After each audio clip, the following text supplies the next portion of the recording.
Brigadier साहब, अकदार का ज़ाहिर है भारत के साथ उस तरह का कोई ताल्लुक नहीं है, ना उनका मीडिया इस बात की कोई कदर करता है। वो मुल्तान, लाहौर, हर जगह पोर्ट्स पे कब्जे करवा रहे थे अपनी फ़ौज से और उनको एम्बेरस कर रहे थे। तो क्या ये दुरुस्त बात है कि कैपेसिटी नहीं रही कि आप अपने जो कमीशन्ड ऑफिसर्स हैं, जो ट्रेंड आपके लोग हैं, आप उनको पाकिस्तान भेजने की अब जरूरत नहीं करेंगे, लेकिन पाकिस्तानियों को आप जो गलती से समंदर में आपकी हुदूद में आ जाएंगे उनको आप ऐसे इस्तेमाल करेंगे? किस तरह से देखते हैं आप इसको? बिस्मिल्लाह रहमान, बहुत शुक्रिया। देखिए, हम एक बेसिक बुनियादी बात जो है उसको भूल रहे हैं। भाई, भारत हो गया, अपना इंडिया, प्राइम मिनिस्टर मोदी हो गए, ये पाकिस्तान के कोई खैरखा हैं, ये पाकिस्तान के कोई दोस्त हैं। इनसे आप कोई अच्छे की जो तवक्को है वो रख सकते हैं। भाई, वो पाकिस्तान के दुश्मन है, हमेशा दुश्मन रहेंगे। तो उनका तो काम है, वो कर रहे हैं जो उनको करना चाहिए। तो वो तो हमारे लोगों की कामयाबी है। यहाँ वो मेरे लिए ज्यादा इंपॉर्टेंट चीज है कि हमारे लोगों ने उनका एक प्लान जो है उसको वो डिस्ट्रॉय कर दिया, जो इस्तेमाल करना चाह रहे थे फॉल्स फ्लैग ऑपरेशन के लिए, ताकि उनके नैरेटिव ठीक हो जाए, दुनिया को वो दिखाएं वगैरह वगैरह, वो तमाम चीजें। तो लिहाजा वो तो अभी उन्होंने किया, आइंदा भी करते रहेंगे। ये तो मैं समझता हूँ कि इतनी अनोखी बात नहीं है। ये तो उनका ये स्टैंडर्ड है। इसी तरह वो सोशल मीडिया पे आएंगे, सोशल मीडिया पे आपके खिलाफ प्रोपागेंडा करेंगे, गलत वीडियोस लगाएंगे, गलत खबरें लगाएंगे। ये हमने देख लिया मई में जो कॉन्फ्लिक्ट में कैसे उन्होंने फॉल्स नैरेटिव लगा दिए कि ये हो गया, इतने बेसिस तबाह हो गए, इतने जहाज तबाह हो गए। गिरी साहब, आप कैसे देखते हैं जो कह रही हैं कि आपने पोटेंशियल को रियलिटी में तब्दील करके दुनिया को दिखा दिया है, आपने अपना अपना फौजी पोटेंशियल दिखा दिया, आपकी स्टेट कितनी रिस्पॉन्सिबल है और आप जो हैं वो बिल्कुल ऑफेंसिव किसी अप्रोच के तहत ऑपरेट नहीं करते। ये भी आपकी जो बात थी कहने की, वो आपने करके दिखाई है कि आप ऑफेंसिव के तरफ नहीं गए, बल्कि आपने जो अपना डिफेंस का राइट है उसको ऐसे इस्तेमाल किया, ऐसा जवाब दिया है कि अभी तक उनसे बर्दाश्त नहीं हो रहा। तो क्या मज़ीद करने की ज़रूरत है आलमी सतह पर ताकि भारत एक्चुअली रुके? इट इज़ नॉट अबाउट कि आप उनकी एक एक्टिविटी को एक्सपोज करें, क्योंकि जैसे आप सारे लोग कह रहे हैं कि ये तो दिहाइयों का एक तसलसल है कि एक ऑपरेशन के बाद दूसरा, दूसरे के बाद तीसरा, वहाँ पे जो भी वाक़या होता है 1 मिनट के अंदर वो पाकिस्तान पे इल्ज़ाम तराशी शुरू कर देते हैं। देखिए जी, बात समझने वाली है। हमने पिछले 15-20 साल में कितनी मर्तबा देखे पाकिस्तान ने डोजियर भी इंटरनेशनल ऑर्गेनाइजेशन में दिए, यूनाइटेड नेशन में वगैरह, तमाम ह्यूमन राइट्स और ये जितने बड़े इदारे हैं हर लेवल के ऊपर, हर इंटरनेशनल फोरम पे। लेकिन उसका बस वहां तक ही उसका इफेक्ट होता है।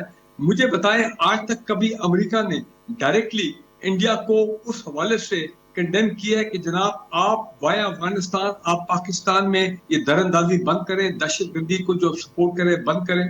मुझे ये बताएं कि आज तक कभी अमेरिका या और किसी वेस्टर्न कंट्री ने कभी अपना इंडियंस को या मोदी को कभी कंडेम किया है कि आपकी जो ह्यूमन राइट्स वायलेशन और ये तमाम जेनोसाइडल एक्टिविटीज है इंडियन इलीगली ऑक्युपाइड कश्मीर में, उनको बंद किया जाए? नहीं भाई, बात यह है। और कभी मुझे दूसरा, आज तक हम चले बजाय यूनाइटेड नेशन सिक्योरिटी काउंसिल में एक और एविडेंस, एक रेजोल्यूशन वहां पे ले आए, आर्टिकल 7 जो भी आप कहते हैं इंटरनेशनल लॉज के मुताबिक, आपके ख्याल में वो रेजोल्यूशन पास हो जाएगी? सवाल ही पैदा नहीं होता। The first to veto will be the United States. So बात करनी कि ये एक डिप्लोमेटिक जो इंटरनेशनल लेवल पे प्रोसेस है, ये ऐसे ही चलता रहेगा। उनको भी पता है कि क्या इंडिया कर रहा है, उनको मुसलमान ममालिक जो है, जो हमारे इत्तेहादी है, उनको भी सारा पता है। लेकिन सबके अपने अपने वेस्टेड इंटरेस्ट है, सिक्योरिटी इंटरेस्ट है, इकोनॉमिक इंटरेस्ट है, और बड़े इंटरेस्ट है इंडिया के हवाले से। वो पब्लिकली इंडिया को कंडेम नहीं करते, ये आपने नोट किया है। हाँ, एक दो मुल्क हैं वो कभी बात कर लेते हैं, इंडोनेशिया हो गया, मलेशिया हो गया, वो even for that matter Türkiye, वो बात करते हैं, लेकिन आउटराइटली कभी इंडियंस को किसी ने कंडेम नहीं किया। उनके मफादात है इकोनॉमिक, मैंने आपको बता दिया, अमेरिका के इकोनॉमिक, सिक्योरिटी वगैरह, चीन, इंडो पैसिफिक जैसे मफादात है उनके। ब्रिगेडियर साहब, लास्ट कमेंट आपका भी। देखें जी, इस सारा मामला जो है ना, ये कन्वर्जेंस ऑफ इंटरेस्ट का है। काफी देर के बाद पाकिस्तान अमेरिका के कन्वर्जेंस ऑफ इंटरेस्ट हुआ है। किधर होगा आप देख लें, ईरान में, उसके बाद ये गजा में, ये तमाम मामला में जो पिछले 4-5 महीने से हो रहे हैं, तो आपने देखा कि हमारे उनके साथ ये जब कभी कन्वर्जेंस ऑफ इंटरेस्ट होते हैं तो बड़े गुडी गुडी किस्म की बातचीत शुरू हो जाती है। ठीक है, हमने बड़ी अपना ह्यूमिलेट किया इंडियंस को मार के हक में, और तकरीबन 55 मरतबा जो है वो ट्रम्प साहब वो 7070 करते जो है ना वो रुकते नहीं है। लेकिन अंदर से उनकी जो डीप स्ट्रेटेजिक अंडरस्टैंडिंग है वो इंडिया के साथ कायम है। ये एक टेम्पररी है। उनको ट्रम्प की पर्सनालिटी कुछ इस किस्म की है कि उन्होंने आके हंगामे किए 2025 में, खासकर मैं टैरिफ वॉर और इकोनॉमिक ये मामला की बात कर रहा हूँ, लेकिन रूस के साथ मुलाकात की पुतिन से, हेलो हाय हो गया। अभी प्रेसिडेंट जी चाइना की उनके साथ मुलाकात की साउथ कोरिया में, उधर भी मामला ठीक हो गया, टैरिफ कम हो गए।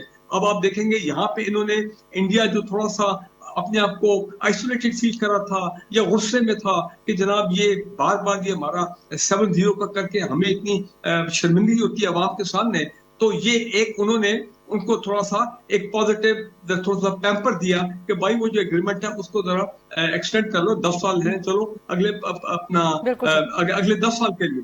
So my point is basic उनकी स्ट्रेटेजिक अंडरस्टैंडिंग कोऑपरेशन वहां पे कायम है और चल रही है।